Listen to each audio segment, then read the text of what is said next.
Hello everyone, मेरे सभी प्यारे विद्यार्थियों को जो तैयारी कर रहे हैं उन लोगों की तैयारी कैसी चल रही है, इसी पर हम लोग आज जो है थोड़ी बातें भी करेंगे। मतलब क्लासेस में जो क्वेश्चंस आते हैं उस पर बातें करेंगे। ठीक है, जैन धर्म मैंने आप लोगों को पढ़ाया था और जैन धर्म जो है उसको आपने किस तरीके से याद किया है, ठीक है, और अपने क्वेश्चंस आप लगाते चलिए। मैं आपको पढ़ाता हुआ चलूंगा लूसेंट, आप एमसीक्यू लगाते हुए चलिए। चलिए चालू करते हैं हम बौद्ध धर्म के बारे में और जानते हैं कि बौद्ध धर्म जो है वो बेसिकली क्या है। बौद्ध धर्म के बारे में देखो, बौद्ध धर्म का अगर बात की जाए तो बौद्ध धर्म जो है वो बेसिकली इसके फाउंडर की अगर बात की जाए तो गौतम बुद्ध को इसका फाउंडर माना जाता है। लेकिन देखो, ये अगर बात की जाए कि जैन धर्म की और बौद्ध धर्म की तुलना की तो जैन धर्म और बौद्ध धर्म दोनों 6ठी शताब्दी में हुए धार्मिक आंदोलनों का ही परिणाम थे। 6ठी शताब्दी में जो धार्मिक आंदोलन हुए उन आंदोलनों के पीछे पहली चीज कि आखिर ये जैन और बौद्ध धर्म आने के पीछे कारण क्या था। आखिर क्या हुआ कि जैन और बौद्ध धर्म आए। अगर जैन और बौद्ध धर्म की बात की जाए तो बेसिकली इस समय जो ब्राह्मण धर्म था और ब्राह्मण धर्म में जो कर्मकांड और बुराइयां आ चुकी थी और कर्मकांड और वर्ण व्यवस्था जो स्थापित कर दी गई थी, इसी वर्ण व्यवस्था के कारण जो कृषि अर्थव्यवस्था पर प्रभाव पड़ रहा था, उसी के परिणाम स्वरूप जो है नए लोगों ने अपने अपने तरीके से ब्राह्मण धर्म का विरोध करना चालू किया और ब्राह्मण धर्म के द्वारा दिए गए सिद्धांतों को गलत साबित करने का प्रयास किया। और जब ब्राह्मण धर्मों के सिद्धांतों को गलत साबित करने का प्रयास किया तो इसी के परिणाम स्वरूप जो है कई धर्मो63 का उदय हुआ।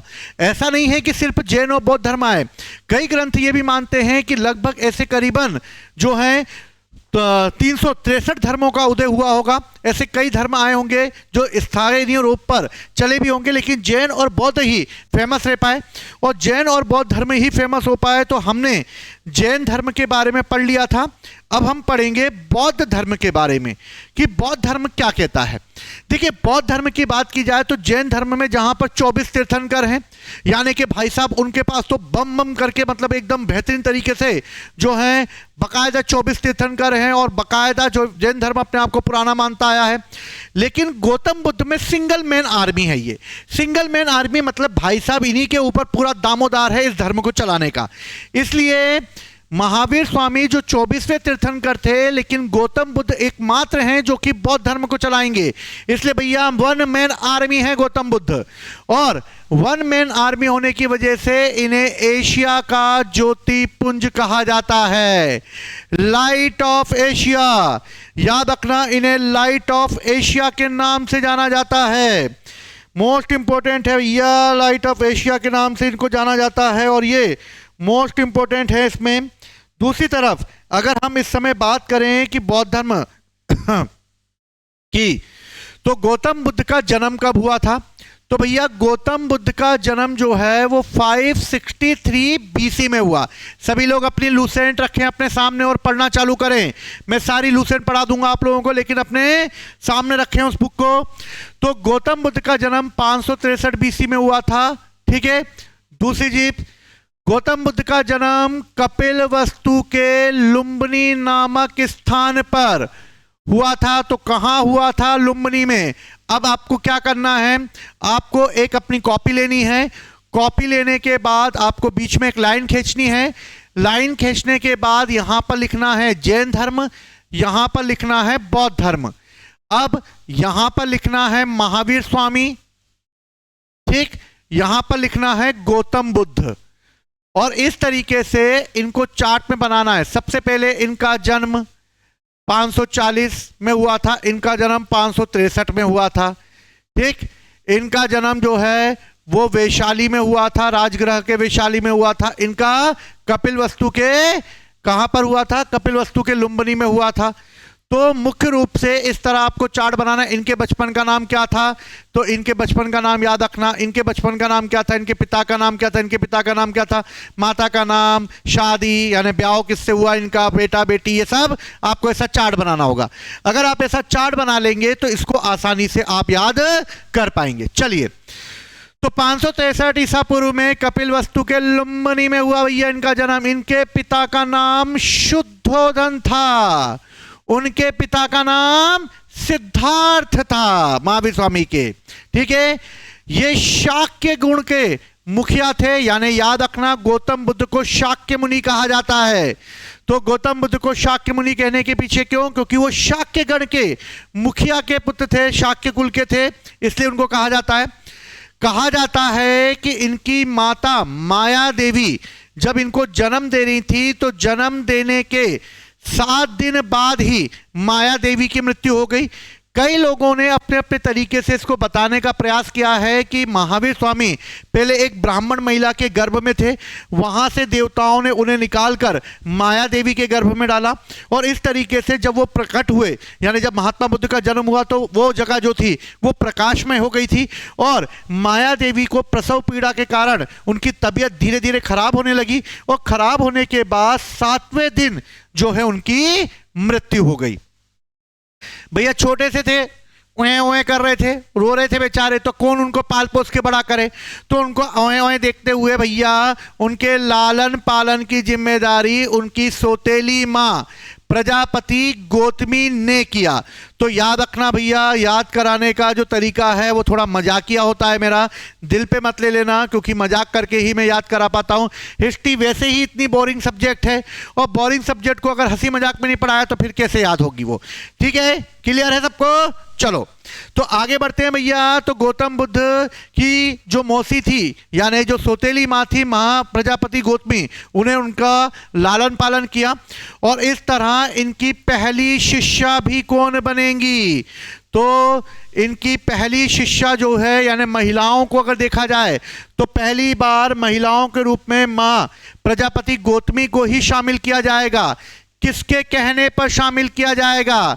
तो भैया उनके सबसे प्रिय शिष्य आनंद के कहने पर वैशाली में मां प्रजापति गौतमी को गौतम बुद्ध अपना पहला शिष्या बनाएंगे।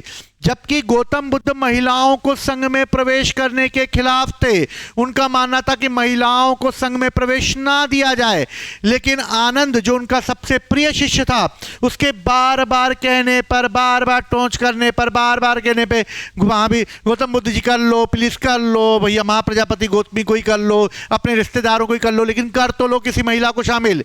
तो महात्मा बुद्ध ने मजबूर होकर अपनी ही मौसी गौतमी प्रजापति को संघ में शामिल कर लिया। इनके बचपन का नाम क्या था? तो इनके बचपन का नाम सिद्धार्थ है, उनके बचपन का नाम वर्धमान है। याद रखना भैया, ऐसे याद करते हुए चलना भूल जाओगे। गौतम बुद्ध का विवाह जो है वो 16 वर्ष की उम्र में यशोधरा नामक महिला के साथ हुआ था। उनका विवाह किसके साथ हुआ था? तो महावीर स्वामी का विवाह यशोदा नामक महिला के साथ हुआ था। याद रखना भैया, ये चार्ट बना लेना, भूल मत जाना, शांति बनाए रखना, ठीक है। इनके पुत्र का नाम क्या है? राहुल है। और उनकी पुत्री का नाम क्या था? प्रियदर्शना। याद रहेगा भैया, ये शादी.com वाला डाटा है, ये शादी.com बना लेना यहां पर भैया, बायोडाटा दोनों का, वरना भूल जाओगे, समझ गए। चलो, सिद्धार्थ जब कपिलवस्तु की शेर करने निकले, यानी कि उनका मन नहीं लगता था, वो बगीचे में घूमते रहते थे, वो महल में घूमते रहते थे, और सोचते थे यार क्या पता है यार जीवन में आखिर में आया क्यों हूँ यार, मेरे को सच्चाई जाननी है यार, मेरे जीवन की सच्चाई क्या भाई, मेरे को सच्चाई जाननी है अपनी। और इस तरह महात्मा बुद्ध का मन जो है वो लगता नहीं था। जब महात्मा बुद्ध का मन नहीं लगता था तो महात्मा बुद्ध थोड़े विचलित टाइप के रहते थे, इसलिए महात्मा बुद्ध कपिलवस्तु की शेर करने निकले। जब शेर करने निकले तो उन्हें 4 चीजें दिखाई दी। पहली चीज दिखाई दी, एक बूढ़ा व्यक्ति है, जा रहा है ऐसा ऐसे करके, लाठी के बल पे जा रहा है बूढ़ा व्यक्ति। दूसरा क्या देखा उन्होंने? एक बीमार व्यक्ति देखा, भैया बीमार हो गया, खत्म कहानी हो रही है उसकी, निपट जाएगा एक आध दिन। और एक शव देखा भाई साहब, एक शव यात्रा निकल रही थी, सब लोग बकायदा बोल रहे थे भैया चलो भैया इनका काम हो गया खत्म। लेकिन चौथा दृश्य उन्होंने देखा, तो चौथा दृश्य उन्होंने एक सन्यासी को देखा। और सन्यासी को देखा तो सन्यासी को देख के लगा सन्यासी एकदम मस्त मोला, कोई टेंशन नहीं पहुंचा रहा। ए अम्मा दे खाने को दे रही, अम्मा बोली नहीं है खाने को, बोला और रहने दो, दूसरे घर से ले लूंगा मैं। टेंशन फ्री होकर घूम रहा भैया, भगवान के एकदम लीन हो गया, कोई टेंशन वेंशन नहीं है उसको। तो महात्मा बुद्ध ने देखा यार ये गजब आदमी है यार, इसको कोई टेंशन वेंशन नहीं हो रही है यार कुछ। भाई साहब क्या किस किस पार्ट का बना है, क्या लोहे का बना है क्या भाई ये। तो जब देखा महात्मा बुद्ध ने कि भैया यार ये थोड़ा सन्यासी थोड़ा हंसमुख है, टेंशन फ्री हो रहा है, तो भैया महात्मा बुद्ध का एकदम मन एकदम ऐसा हो गया कि भैया वास्तविकता तभी जानकर है जब मैं सन्यास ग्रहण कर लूं, और सन्यास ग्रहण करके इसके वास्तविक हंसी, जो वास्तविक इसका मन की शांति है वो मुझे पता चलेगी। और इसलिए इस सांसारिक समस्याओं को देखते हुए सिद्धार्थ यानी के गौतम बुद्ध ने 29 वर्ष की आयु में अपना गृह त्याग कर दिया। तो याद रखना इन्होंने 29 वर्ष की उम्र में किया है, महावीर स्वामी ने 30 वर्ष की उम्र में किया है, इन्हें 12 वर्ष तक तपस्या करेंगे, ये 29 वर्ष में त्यागेंगे और 6 वर्ष तक तपस्या करेंगे। भाई सिंगल मैन है ना, वन मैन आर्मी है, जल्दी भी करेंगे, जल्दी जल्दी करना है इनको, ये भली आराम से कर सकते हैं क्योंकि 23 तीर्थंकर पहले अपनी फील्डिंग जमा कर जा चुके हैं। ठीक, चलिए भैया फिर क्या करते हैं, तो भैया फिर होगा क्या, सांसारिक त्याग कर दिया और निकल गए सिद्धार्थ भैया घोड़े पर बैठकर। इनके घोड़े का नाम था कंथक। टुकड़ुक टुकड़ुक टुकड़ुक टुकड़ुक टुकड़ुक करते हुए घोड़े पर बैठकर, कंथक नामक जो है घोड़े पर बैठकर इन्होंने गृह त्याग कर दिया। और इनका जो सारथी था, जो घोड़ा चला रहा था, उसका नाम था छंदक। और छंदक को बोला एक काम कर बेटा छंदक, तू अब निकल, अब मैं ज्ञान प्राप्त करके ही मिलूंगा तेरे को, टेंशन मत ले, तू जा भैया अब यहां से, ले जा कंथक को ले जा यहां से, वरना मेरे पीछे पड़ा रहेगा। तो भैया अपने सांसारिक समस्याओं से व्यथित होकर सिद्धार्थ ने 29 वर्ष की आयु में जब गृह त्याग कर दिया, तो इसी गृह त्याग को बौद्ध धर्म में महाभिनिष्क्रमण, भैया भार भगा दिया क्रमण, महाभिनिष्क्रमण, गृह त्याग फिनिश कर दिया, फिनिश कर दिया, भिनिष्क्रमण, तो महाभिनिष्क्रमण कहलाता है। अब ये गृह त्याग कर तो लिया महात्मा बुद्ध ने। अब गृह त्याग करने के बाद महात्मा बुद्ध निकले और अब उनको समझ में नहीं आ रही कि भैया ज्ञान कैसे प्राप्त होगा, भैया नॉलेज चाहिए, नॉलेज, ज्ञान चाहिए उनको, ज्ञान कैसे मिलेगा, शर्मा भैया महात्मा बुद्ध एकदम घबरा घुरू गए। और महात्मा बुद्ध जो है वो वैशाली पहुंचे और वैशाली में उनको मिले अलार कलाम।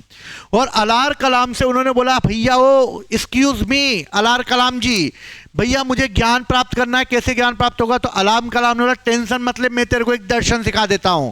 और अलाम कलाम ने महात्मा बुद्ध को एक दर्शन सिखा दिया जिसका नाम था सांख्य दर्शन। सांख्य दर्शन सीख लिया महात्मा बुद्ध ने और अपने आने वाले विचारों में वो सांख्य दर्शन का प्रयोग करेंगे। तो भैया अलार कलाम से उन्होंने किसकी शिक्षा प्राप्त कर ली, सांख्य दर्शन की, लेकिन ज्ञान प्राप्त नहीं हो पाया। भाई साहब अलार कलाम जो है वो सिद्धार्थ के प्रथम गुरु माने जाते हैं, भूल ना जाना साथियों, साथ निभाना। तो याद रखना अलार कलाम को महात्मा बुद्ध का पहला गुरु माना जाता है, जिन्होंने उन्हें सांख्य दर्शन का ज्ञान देते हुए शून्य का ज्ञान भी दिया। अब क्या हुआ कि अलार कलाम के बाद सिद्धार्थ राजगिरी पहुंचे और राजगिरी में रुद्रक रामपुत्र से वो मिले और रुद्रक रामपुत्र को बोला भैया मुझे भी शिक्षा दे दो यार, कोई ना कोई तो शिक्षा दो मुझे। तो रुद्रक रामपुत्र ने बोला देखा यार मैं तेरे को शिक्षा देता हूं और एक काम कर तू मुझसे योग का ज्ञान ले ले।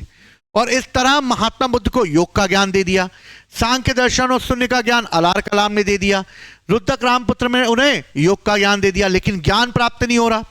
अब वो पहुंचे उरुवेला नामक स्थान पर और उरुवेला नामक स्थान पर उन्हें 4 ब्राह्मण मिले, कौंडिय, वप्पा, भादिय, महानामा और अस्सागी। और ये पांचों जो हैं वो साधक रूप से बैठे हुए थे और ज्ञान प्राप्त कर रहे थे। और भैया ज्ञान प्राप्त हो जाए, ज्ञान प्राप्त हो जाए, ज्ञान प्राप्त हो जाए, पांचों ब्राह्मण लगे हुए ज्ञान प्राप्त करने में। महात्मा बुद्ध आए उनके पास, एक्सक्यूज में कौंडी जी ब्राह्मणों के ग्रुप, मुझे भी ज्ञान प्राप्त करना है, क्या मैं आपको ज्वाइन कर सकता हूं। कौंडिन्य ब्राह्मण ने बोला ठीक है भैया ज्वाइन कर लो, पर एक शर्त है हमारी कि भैया जब तक ये ज्ञान प्राप्त ना हो जाए, क्योंकि हम भी बहुत देर से ज्ञान प्राप्त करने में लगे हुए हैं, और भैया तू आके हमारे बगल में बैठ जा, ज्ञान प्राप्त कर ले, लेकिन जब तक ज्ञान प्राप्त नहीं हो जाएगा तब तक ध्यान रखना भाई, गौतम बुद्ध याद रखना, क्योंकि पहले तो वो सिद्धार्थ है तो याद रखना भैया खाना पीना नहीं है, याद रखना खाना पीना, नो ईट नो फूड, ठीक है, कुछ खाना नहीं है और ज्ञान प्राप्त करने में लग जाना, ज्ञान प्राप्त हो जाएगा। ठीक है, महात्मा बुद्ध लग गए ज्ञान प्राप्त करने में, ज्ञान प्राप्त हो जाए, ज्ञान प्राप्त हो जाए, ज्ञान प्राप्त हो जाए, पर टिंडा ज्ञान प्राप्त नहीं हो रहा। और महात्मा बुद्ध का दिमाग खराब हो रहा है यार, एक ज्ञान प्राप्त हो रहा है, शरीर से पूरा मांस छिड़ गया, अर्नोल्ड का एक्सरे बना के रख दिया मेरे को यार, ज्ञान प्राप्त के नाम के कोड़ी की ज्ञान प्राप्त नहीं हो रहा मेरे को यार, ये जबरदस्ती पांचों ब्राह्मणों ने बेवकूफ बना के रखा, मेरे को बोले ज्ञान प्राप्त हो जाएगा। तो इनकी कुछ ब्राह्मणों की और गौतम बुद्ध यानी महावीर सिद्धार्थ जी की सेवा किया करती थी, वो सेवा करती थी एक महिला जिसका नाम था सुजाता, और सुजाता नामक महिला जो है वो इनकी सेवा किया करती थी। तो भैया महात्मा बुद्ध को लगा कि यार भाई ये ज्ञान व्यान कुछ प्राप्त हो नहीं रहा, उन्होंने बोला महात्मा बुद्ध ने सुजाता को, एक सुजाता सुन यार भाई, अपनी तो बैंड बजा दी उन्होंने यार, पूरे शरीर का मांस खत्म कर दिया, कोई चेना पहचानेगा नहीं अपने को यार, अर्नोल्ड का एक्सरे बना दिया मेरे को यार, एक काम कर मेरे लिए खीर लिया भाई, बहुत भूख लग रही है यार, ज्ञान तो प्राप्त हो रही ना, कोई खाना वाना कुछ तो खा नहीं दे पा रहा, तो खीर लिया। तो सुजाता खीर लेकर आ गई। जब सुजाता खीर लेकर आ गई तो खीर जो है वो गौतम बुद्ध ने खा ली, और जैसे ही खीर खाई भैया पांचों ब्राह्मणों ने बोल दिया Rahul cheater, Rahul cheater, Rahul cheater, Gautam Buddha cheater, Gautam Buddha cheater. और इस तरह उन्होंने बोला भैया पांचों अब हमारे साथ, तुम बैठकर हमारे साथ ज्ञान प्राप्ति कर सकते, निकल जाओ तुम अब हमारे ग्रुप से। महात्मा बुद्ध ने बोला बचा क्या शरीर में अब है, सब तो खत्म कर दिया तुमने मेरा, आपका ज्ञान प्राप्त करूं तो कैसे करूं। और इस तरह निकल गए गौतम बुद्ध, बिना अन्न जल ग्रहण किए हुए वापस से उन्होंने तपस्या चालू की, और 6 वर्ष तक उन्होंने लगातार तपस्या प्राप्त की। 6 वर्ष तक कठिन तपस्या करने के बाद 35 वर्ष की आयु में, कितनी वर्ष की आयु में, 35 वर्ष की आयु में, वैशाख की पूर्णिमा के दिन निरंजना नदी के तट पर पीपल के वृक्ष के नीचे सिद्धार्थ जी को ज्ञान प्राप्त हो गया। महावीर स्वामी को याद रखना, युद्धपालिका नदी के जंबिका गांव के साल वृक्ष के नीचे हुआ था इन्हें भैया, निरंजना नदी के तट पर पीपल के वृक्ष के नीचे ज्ञान प्राप्त हुआ। जैसे ही ज्ञान प्राप्त हुआ फुल नॉलेज आ गया। भैया तुम लोग जाके 6 वर्ष तपस्या करने मत बैठ जाना, ऐसे कोई ज्ञान प्राप्त नहीं हो जाएगा तुम्हें। ज्ञान प्राप्ति के बाद सिद्धार्थ क्या कहलाए, बुद्ध कहलाए। और इस तरह उस जगह को जहां पर उन्होंने ज्ञान प्राप्त किया था वो जगह कहलाई बौद्ध गया, और इस तरह उस जगह को बोध गया के नाम से जाना गया। अब भैया बुद्ध को ज्ञान प्राप्त हो गया, और बुद्ध ने बोला अब मेरे को फुलटूस ज्ञान प्राप्त हो गया, टेंशन मतलब मैं सबको लपेट लूंगा। और इस तरह बुद्ध को ज्ञान प्राप्त होने के बाद बुद्ध ने अपना पहला उपदेश सारनाथ यानी ऋषिपत्तनम में दिया। इसे ही बौद्ध धर्म में धर्म चक्र प्रवर्तन कहा जाता है। तो भैया जब वो वापस आए तो देखा पांचों ब्राह्मण बैठे हुए थे, उन्होंने बोला ओ एक्सक्यूज मी, पांचों ब्राह्मण ज्ञान प्राप्त हुआ कि नहीं हुआ आप लोगों को? बोले कोई ज्ञान प्राप्त नहीं हुआ। बोला मेरा फुल टोस ज्ञान प्राप्त हो गया, अभी देता हूं तुमको ज्ञान। और सारनाथ में उन्हीं पांचों ब्राह्मणों को ज्ञान दिया, और उन पांचों ब्राह्मणों को जहां ज्ञान दिया वो जगह कहलाई सारनाथ। और इस तरह इसे धर्म चक्र प्रवर्तन कहा गया। और इस तरह हंस के द्वारा दाना चुगते हुए दृश्य के रूप में उन पांचों ब्राह्मणों को दिखाया गया है, और इस तरह दाना चुगते हुए दिखाया गया है इस दृश्य को, याद रखना।